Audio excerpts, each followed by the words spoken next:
സമാപന ചടങ്ങിന്റെ അവസാനത്തിലാണ് നമ്മളിപ്പോഴുള്ളത്. ഒരു പത്രം 25 വർഷം പ്രവർത്തന രംഗത്ത് ശ്രദ്ധേയമായ സേവനമർപ്പിച്ച് മുന്നോട്ട് പോകുമ്പോൾ കഴിഞ്ഞ കാലഘട്ടങ്ങളിൽ ഈ പത്രവും ആ പത്ര നടത്തിപ്പുകാരും പ്രസ്ഥാനവും സഹിച്ച ത്യാഗങ്ങളുടെയും കഷ്ടപ്പാടുകളുടെയും കഥകൾ അയവിറക്കുന്ന ഈ സന്ദർഭത്തിൽ എത്ര നടന്നുപോയി എന്നാലോചിച്ച് ഇനി എത്രയാണ് നടക്കാനുള്ളത് എന്ന് ചിന്തിക്കാനുള്ള സമയമാണ് ഇത് എന്ന് ഞാൻ മനസ്സിലാക്കുന്നു. മുഖ്യാതിഥിയും ഇസ്ലാമിക പ്രബോധന രംഗത്തെ ശ്രദ്ധേയനായ വ്യക്തിയുമായ ഷെയ്ഖ് അബ്ദുള്ള സാലിം അൽ മർരി വിവിധ രാജ്യങ്ങളിലെ ഇസ്ലാമിക ചലനങ്ങളെ വിലയിരുത്തുകയുണ്ടായി. മീഡിയകൾ നമ്മോട് കാണിക്കുന്ന ക്രൂരമായ അതിശക്തമായ അക്രമങ്ങളെക്കുറിച്ച് അദ്ദേഹം സൂചിപ്പിക്കുകയുണ്ടായി. കേരളത്തിലെ പത്രപ്രവർത്തന രംഗത്ത് ഇസ്ലാഹി പ്രസ്ഥാനത്തിന്റെ ചരിത്രം, ഒരു നൂറ്റാണ്ടിന് മുമ്പുള്ള ചരിത്രം മാർഗദർശിയും ഗുരുനാഥനുമായ ബഹുമാനപ്പെട്ട മൗലവി കുട്ടശ്ശേരി അവർകൾ ഇവിടെ വിശദീകരിച്ചു. ഈ പ്രസ്ഥാനം കെട്ടിപ്പടുക്കുന്നതിലും നമ്മുടെ പ്രവർത്തനങ്ങൾ ഏകോപിപ്പിക്കുന്നതിലും മുൻഗാമികളായ പണ്ഡിതന്മാരുടെ ത്യാഗോജ്ജലമായ പ്രവർത്തനങ്ങൾ നമ്മുടെ സംഘടനയുടെ അധിപനും രക്ഷാധികാരിയുമായ ബഹുമാനപ്പെട്ട TP അബ്ദുള്ളക്കായ മദീനി ഇവിടെ വിശദീകരിച്ചു.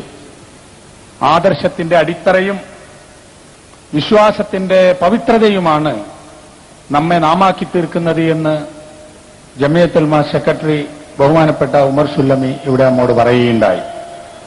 ഈ സന്ദർഭത്തിൽ എല്ലാ കാര്യങ്ങളും എല്ലാ വിഷയങ്ങളും മൊത്തമായും ചുരുക്കത്തിലും വിശദീകരിച്ചു കഴിഞ്ഞ സ്ഥിതിക്ക് ദീർഘമായി ഇനി ഞാൻ സംസാരിക്കാൻ ഉദ്ദേശിക്കുന്നില്ല.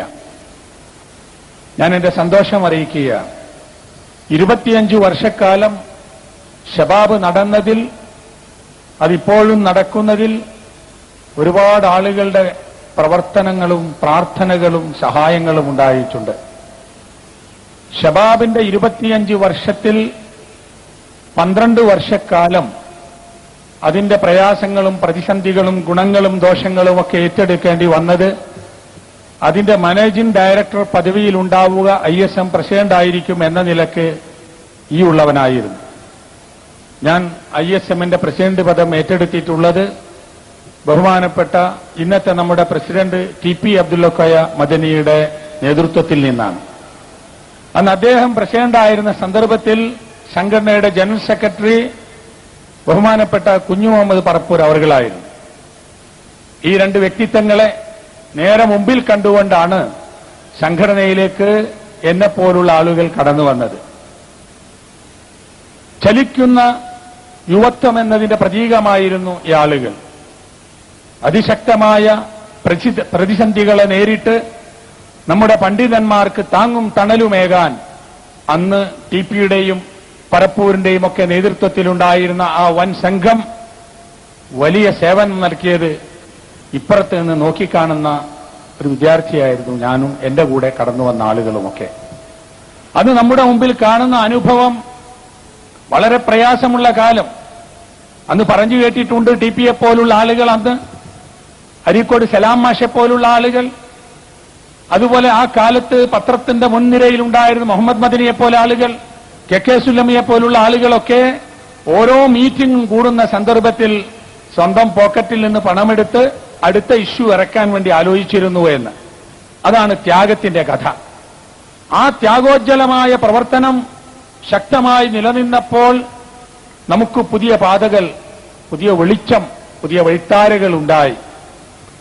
മർഹൂം KP മുഹമ്മദ് മൗലവി, മർഹൂം ഡോക്ടർ ഉസ്മാൻ സാഹിബ്, മർഹൂം KV മൂസ സുല്ലമി തുടങ്ങിയ ആളുകളുടെ സേവനം പത്രത്തിന്റെയും പ്രസ്ഥാനത്തിന്റെയും യുവത്വത്തിന്റെയും നേതൃത്വത്തിന്റെയും ഒക്കെ രംഗത്ത് അന്ന് പ്രവർത്തിക്കുന്ന ആളുകൾക്ക് അങ്ങേയറ്റത്തെ താങ്ങും തണലുമായിരുന്നു. മാത്രവുമല്ല, ആ കൂട്ടത്തിൽ എടുത്തു പറയേണ്ട, അനുസ്മരിക്കാൻ വിട്ടുപോകാൻ ഒരിക്കലും പാടില്ലാത്ത മാന്യ വ്യക്തിത്വമാണ് മർഹൂം ഉമർ മൗലവി. താൻ നടത്തിക്കൊണ്ടിരിക്കുന്ന സൽസബീൽ പത്രത്തിന്റെ ധർമ്മം ഷബാബ് ഏറ്റെടുത്തിരിക്കുന്നു. അതുകൊണ്ട് അദ്ദേഹത്തിന്റെ പ്രസ് പോലും ഷബാബിന് നൽകിക്കൊണ്ടാണ് മൗലവി ഈ പത്രത്തോടും ഈ യുവാക്കളോടും പ്രസ്ഥാനത്തോടും താതാത്മ്യം പ്രാപിച്ചിട്ടുള്ളത്. ഈ സന്ദർഭത്തിൽ മരിച്ചുപോയവരും ഇപ്പോൾ ജീവിച്ചിരിക്കുന്നവരുമായ ത്യാഗോജ്ജലമായ പ്രവർത്തനം കാഴ്ചവെച്ചിട്ടുള്ള നമ്മുടെ നേതാക്കന്മാരെയും പണ്ഡിതന്മാരെയും പ്രവർത്തകരെയും അനുസ്മരിക്കുക. അല്ലാഹു തആല ഇവർക്കെല്ലാവർക്കും പ്രതിഫലം നൽകുമാറാകട്ടെ. ഈ സന്ദർഭത്തിൽ ഒന്ന് രണ്ട് കാര്യങ്ങൾ സൂചിപ്പിക്കാൻ ഞാൻ ആഗ്രഹിക്കുകയാണ്. കാലം മാറി വരും, കാലത്തിന്റെ ശബ്ദം മാറി വരും, സംസ്കാരവും സ്വഭാവവും മാറി വരും, വീക്ഷണങ്ങളിലും ജീവിത രീതികളിലും മാറ്റം വരും. ഇവിടെയാണ് പുതിയ ലോകത്തെ പഠിക്കണം എന്ന അവസ്ഥയിലേക്ക് നമ്മൾ ഉയർന്നു വരേണ്ടത്. നിങ്ങൾ ആലോചിച്ചു നോക്കൂ, ഞാൻ 3 ദിവസം മുമ്പ് ഷബാബ് വായിച്ചത് ഖത്തറിൽ നിന്ന് ഇന്റർനെറ്റിലാണ്. റമളാൻ മാസത്തിൽ മക്കയിൽ വെച്ച് ഷബാബ് ഞാൻ വായിച്ചത് ഇന്റർനെറ്റിലാണ്.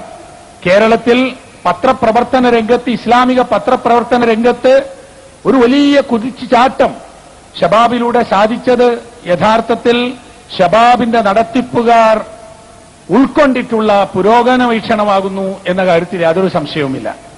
ലോകത്തിന്റെ എല്ലാ ഭാഗത്ത് നടക്കുന്ന വാർത്തകളും സംഗതികളും അപ്പപ്പോൾ നമ്മുടെ അഡ്രസ്സുകളിൽ, ഇമെയിൽ അഡ്രസ്സുകളിൽ കിട്ടിക്കൊണ്ടിരിക്കുകയാണ്.